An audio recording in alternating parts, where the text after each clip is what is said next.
welcome. So today I thought I'd do something just a little bit different. If you're interested in getting involved in making model ships and you don't know where to start, the first place is to go to a hobby shop. But hobby shops kind of aren't as plentiful as they used to be. So you may be stuck with a chain store that's more of a craft store. You know, like a Hobby Lobby or AC Moore, which they kind of went out of business around where we live. I don't know if they're elsewhere. Or Michael's. Now, these are stores in the United States. And they're big chain stores that have every hobby you can possibly think of. But when it comes to plastic models, there's one aisle. Just one aisle in these massive stores. And usually when it comes to plastic ship models, they only have a handful. So you can guess the first one. They all carry Titanic. Okay, everybody's got the Titanic model. And when they go for, say, Navy ships, United States Navy, usually you find this one, the USS Arizona, or you might find, say, like the USS Missouri. Occasionally they might have a few other boats, but it's typically Titanic, Arizona, and USS Missouri. So let's take a look at the Arizona here, because this is actually one of my favorite model kits. So we'll go out to my workshop. I'll give you a brief look at what's inside the box. Now, I'm not going to open up the parts bags because I'm saving this kit for down the road and I don't want to lose anything. But I'll give you a quick idea of what is inside and what's entailed.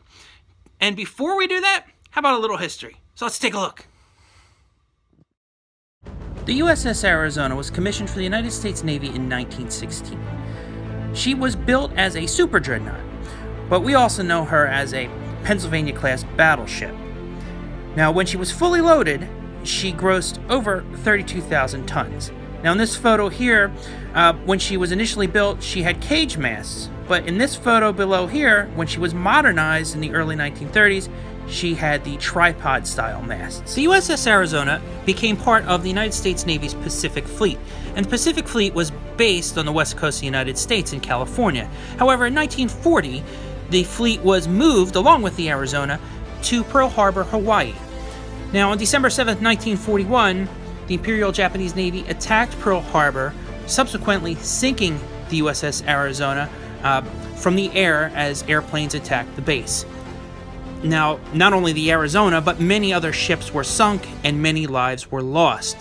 And because of this, this caused the United States to enter World War II.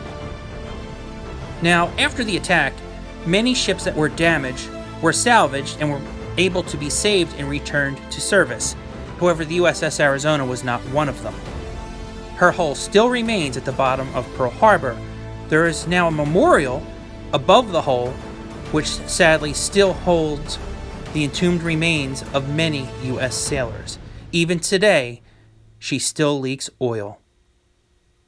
Given the history of the USS Arizona, there are model kits available, like this one here, found at Hobby Lobby. Okay, so let's take a look at the USS Arizona kit by Revell. Alright, here we go. Here it is.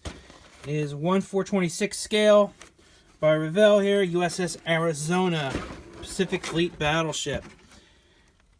Give you a look at some of the pictures here. It's a very nice model. So, what do you get inside? You get one parts bag with the entire ship inside. The hull is in two pieces, so you'll have to put that together. And then you have a couple of pieces to assemble the deck. Then you have all of your guns, your funnels, lifeboats, cranes, and so forth. Now, it's a pretty nicely detailed kit, a lot of parts, but I have already built this model before, and it is not too terribly difficult if you're a novice at building models. So, you know, I recommend this kit. Let me show you what it looks like when it's done. Okay, here's the final product. As you can see here, really does look nice once it's completed.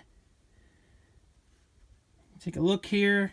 Now, I painted this based on the directions and some photos. Now, the Arizona, I think, had a few paint schemes over her lifetime, so I don't know how accurate my depiction is. But this is, when I did my research, this was how I did it. It's mostly based on the model kit, and some photos that I've seen are actually probably color diagrams more than photos, because most photos of the ship are in black and white. But as you can see here, we have our biplanes there, and we have different color grays. As you can see, between the guns and the superstructure, and then the deck here, I painted blue. Now, I didn't quite understand that, but the research from some photos, some things online, and I think it was in the directions as well, that kind of indicated the blue. So, I don't know. That's how I did it. I think it looks pretty nice, though. Now, coming back to our model kit here, forgot to look at this stuff. Here are your flags. Now, these are just paper, so you'll have to glue them. And here's your detailed directions. And this is a small book. So, now, you have a few stickers there inside the book, and then you have your directions, which are pretty simple enough to follow. So, you know, this is great for a nice winter afternoon. Make this model just like I did. I actually built this, I think, in the winter of maybe 2012, 2013.